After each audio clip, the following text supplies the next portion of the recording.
شامی صاحب، رانا ثناءاللہ صاحب فرما رہے ہیں کہ جی سیاست اور جمہوریت مذاکرات سے آگے بڑھتی ہے، ڈیڈ لاک سے نہیں، اور وہ یہ کہتے ہیں کہ جی بانی نے مثبت جواب نہیں دیا اور بانی کے سوا کسی کے پاس اختیار نہیں ہے، بانی مذاکرات نہیں افراتفری چاہتے ہیں۔ اچھا، دوسری طرف خواجہ آصف صاحب جو ہیں وہ انہوں نے ایک لمبا چوڑا ٹویٹ کیا، انہوں نے کہا جی وزیر اعظم تواتر کے ساتھ پی ٹی آئی کو مذاکرات کی دعوت دے رہے ہیں،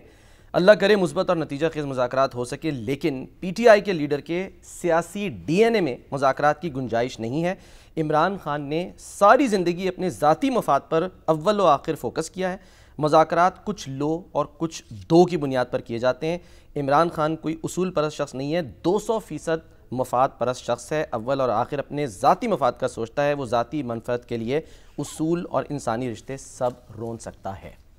یہ تو انہوں نے اپنے جذبات کا اظہار کیا ہے نا، جس طرح خان صاحب بھی کرتے رہتے ہیں، پی ٹی آئی کے دوسرے دوست بھی کرتے رہتے ہیں، وہ خواجہ آصف صاحب کے بارے میں جو کچھ کہتے رہتے ہیں وہ بھی ایک اسی سے ملتی جلتی باتیں ہیں۔ بھئی اگر آپ اپنے ذاتی مفاد میں فیصلے کریں گے تو بات یہ بھی سمجھانے کی ہے نا کہ آپ کا ذاتی مفاد بھی یہی ہے،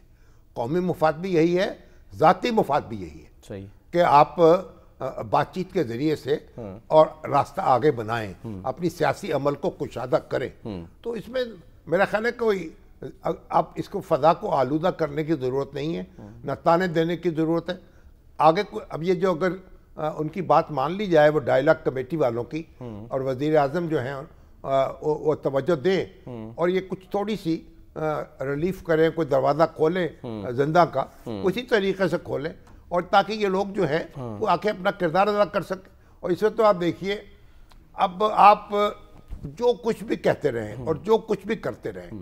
اس سے انکار ممکن نہیں ہے کہ جو پی ٹی آئی ہے، دیکھیے ایک بڑی سیاسی جماعت ہے۔ میں وہ بھی ایک دیکھیے جس طرح ہماری جو برسر اقتدار جماعتیں ہیں ان کا اپنا ایک ووٹ بینک ہے،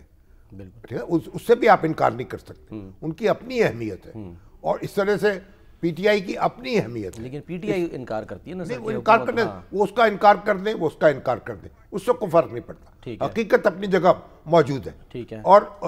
اسی طرح سے آپ اس طرح ہماری اسٹیبلشمنٹ ہے، اس کا اپنا ایک تحکم ہے اور اس کا اپنا ایک وقار ہے اور ایک اپنا اختیار ہے۔ تو یہ سارے جو زمینی حقائق ہیں ان کو مد نظر رکھتے ہوئے کو پیش قدمی کرنے پڑے گی نا۔ ایک دوسرے میں بس آپ جذبات کا اظہار تو کرتے چلے جا رہے ہیں مسلسل برسوں سے، ایک دوسرے پر تبرہ کرتے چلے جا رہے ہیں، تو ایک دوسرے پر تبرہ کرنے سے بات نہیں بنے گی۔ بات یہ ہے کہ آپ سب کے لیے سپیس ہو، لوگوں کو پاس موقع ہو کہ آپ ان کو جس کو چاہیں اپنا حکمران چن لیں۔ اب ایک انتخابات جو فوری طور پہ تو انتخابات سے کوئی مسئلہ حل نہیں ہوگا، پہلے یہ سیٹلمنٹ ہونی چاہیے اور اس کے بعد پھر انتخابات کی بات ہو۔ ٹھیک ہے۔